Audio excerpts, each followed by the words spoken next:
ilikuwa ni kesi ya kikatiba, kesi namba 2763/2024.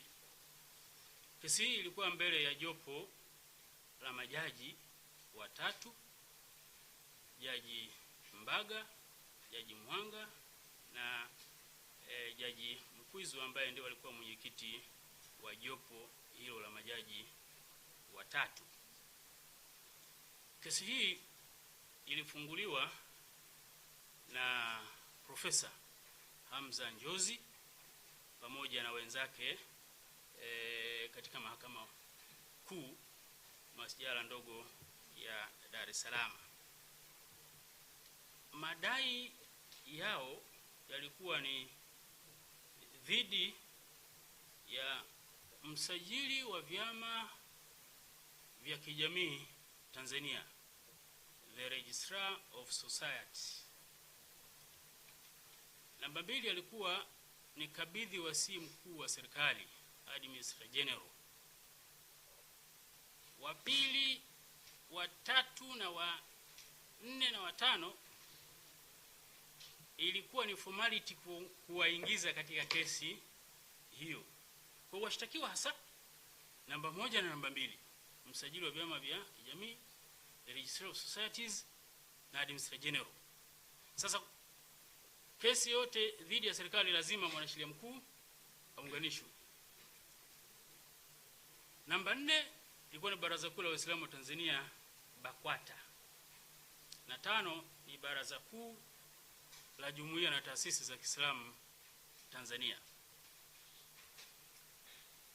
Msingi wa kesi hii ilikuwa ni malalamiko ya Waislamu hao wakilalamikia kwamba kuna matendo au masharti yanayowekwa na msajili wa vyama vya kijamii na kabidhi wasii mkuu wa serikali ambayo yanakuwa ni kinyume na ibara za katiba.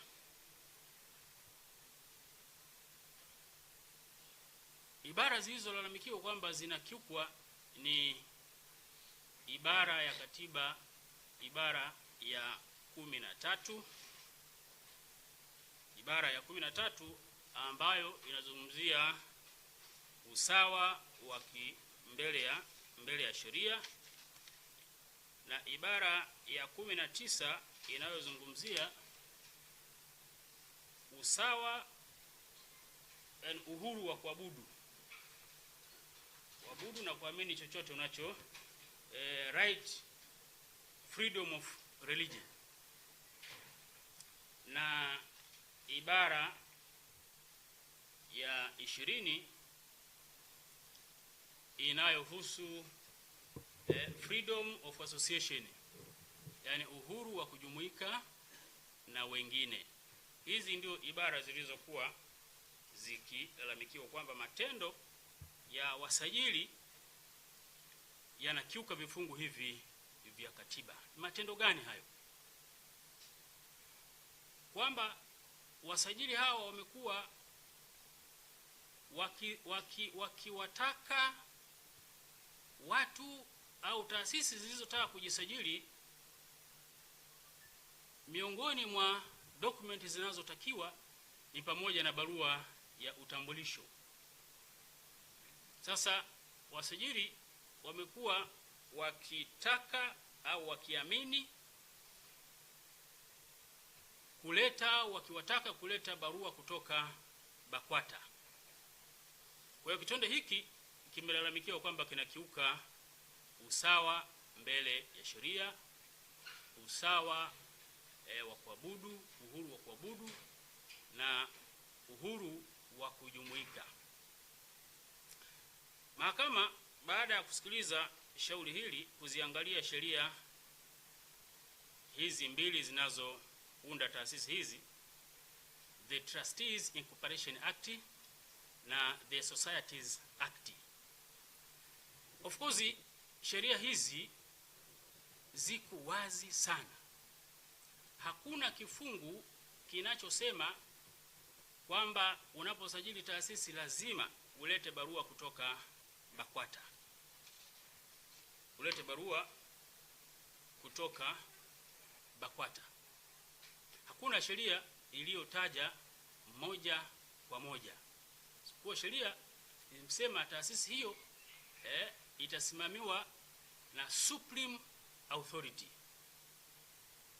Kwa hiyo basi hakuna sheria iliyotaja clearly kwamba lazima upate barua kutoka BAKWATA. Na sisi kwenye majibu yetu tulikiri kwamba hakuna sheria inayolazimisha hilo, na imekuwa ni practice ya muda mrefu, kwa sababu kama mnavyojua Baraza Kuu la Waislamu Tanzania BAKWATA ni taasisi kongwe iliyosajiliwa tangu mwaka 1968. Wakati huo hakuna taasisi yeyote ya Kiislamu iliyokuwepo kama sijakosea. Kwa hiyo taasisi yote iliyokuwa ikija kusajiliwa baada ya BAKWATA, na tunataka barua ya utambulisho kutoka taasisi inayokufahamu, hii tunasema long term practice. Ilikuwa tunakwambia wanaambiwa kalete barua kutoka BAKWATA. Kwa hiyo practice hii imeendelea mpaka wakati huu. Kuna taasisi nyingi na baadhi ya madhehebu yameunda taasisi zao. Kwa katika kipindi hiki imeonekana sasa kwamba hakuna ulazima huo, na kama ulazima huo unataka kufanywa kama mazoea ambayo si sheria, ndio leo Mahakama Kuu imetoa uamuzi kwamba hilo sio takwa la kisheria. Kwa unaweza ukapeleka barua kutoka Baraza Kuu la Taasisi na Jumuiya za Kiislamu. Kwa hiyo kilicholaumiwa ni matendo ya msajili wa bodi za wadhamini, Administrator General, na msajili wa vyama vya kijamii. Kwa hiyo hakuna mahala ambapo BAKWATA sisi tumefanya kitendo ambacho kiko kinyume na sheria. Hakuna kitendo ambacho sisi kama BAKWATA tumefanya kitendo ambacho kiko kinyume na katiba. Hii ni goodwill, ni sifa njema, uadilifu na uaminifu ambayo BAKWATA imejijengea. Mtakumbuka hata siku za nyuma kabla ya vyama vingi ilikuwa barua utambulisho unaitoa kwa nani? Kwa balozi. Kalete barua utambulisho kutoka kwa balozi. Kwa baada ya usajili wa vyama vingi, watu wakapeleka malalamiko kwamba mimi sio CCM, kwa nini lete barua ya CCM? Kwa hiyo ndio hekima na busara ikarudishwa kwamba barua utambulisho itoke serikali ya mtaa. Kwa hiyo kwenye dini sheria haijaitaja taasisi yoyote kwamba ndio umbrella, lakini taasisi nyingi za Kiislamu, taasisi, kwa sababu BAKWATA tunaenda na imani ambayo ni majority ya East and Central Africa, madhehebu ya Sunni wal Jamaa. Kwa hiyo ilikubalika tangu mwaka 68 kwamba tuende na mlengo huu. Kwa hiyo hii imekuwa ni goodwill ya BAKWATA ambayo imejijengea katika jamii na serikali kuamini kwamba ndiyo taasisi inayowajua vizuri Waislamu wote. Na jambo la kufanya introduction, of course, si jambo la kiimani. Introduction letter unaweza kuipata sehemu yoyote, na sheria imetoa uhuru wa kidini kweli kweli.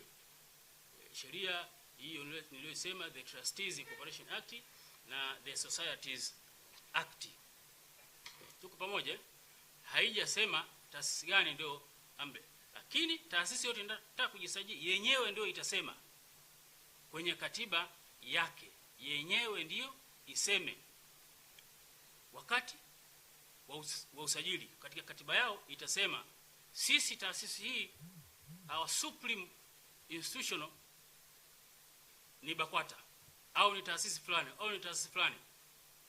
tuko pamoja, ndipo watapaswa kuleta barua kutoka huko.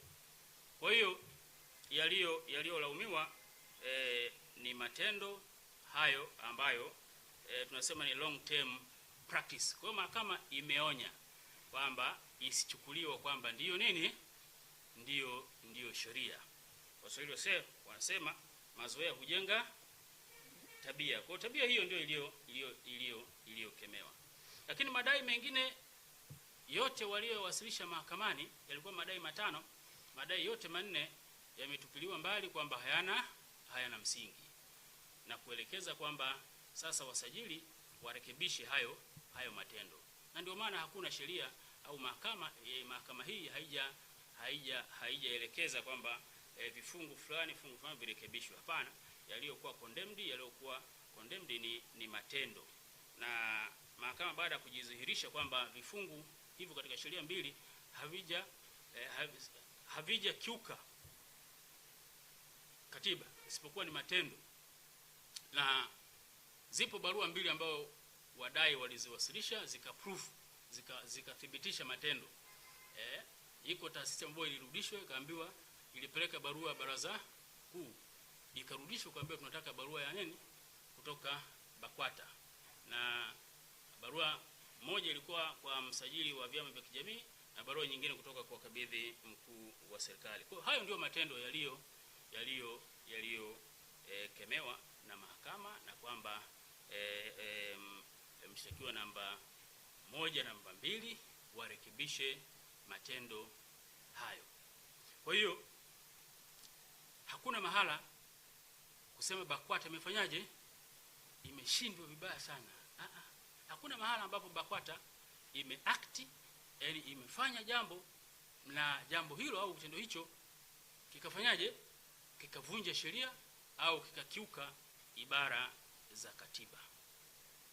Ni sifa njema ambayo BAKWATA imekuwa nayo ya muda mrefu katika jamii na serikali, na ikawa kama ndiyo mazoea. Lakini madai mengine yote ya wadai manne yametupiliwa mbali na kuonekana hayana msingi.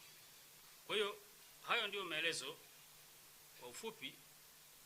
Tumeona ni busara tuje tuyazungumze ili yasizue taharuki katika taasisi zingine ambazo wamekiri katika maandiko yao, katika katiba zao kwamba wao, na ni taasisi nyingi sana, almost karibia zote Tanzania, zile ambayo tuna madhehebu yanayokubalika, karibia taasisi zote za Kiislamu, ni chache sana, zote zinakiri kwamba BAKWATA ndio our supreme authority. Sasa kama propaganda hii itaenezwa, hao Waislamu wengine wenye madhehebu mengine ambao wanakiri kwamba BAKWATA wanaweza wakaanza wakapata taharuki. Tuko pamoja?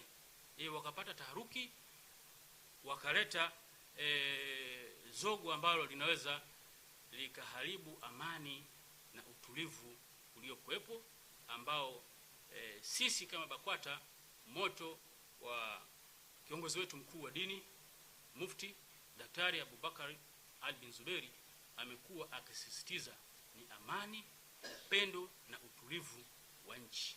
Kwa hilo ndio limetusukuma, kwa hekima hiyo imetusukuma leo tuzungumze na waandishi wa habari ili Waislamu wote ambao wanakiri kwamba BAKWATA ndio supreme authority, ndio taasisi mama, taasisi mlezi wao, bado ana mamlaka yale kama ambavyo sheria imeelekeza. Kila mtu atachagua nani atakuwa taasisi mlezi katika madhehebu yangu.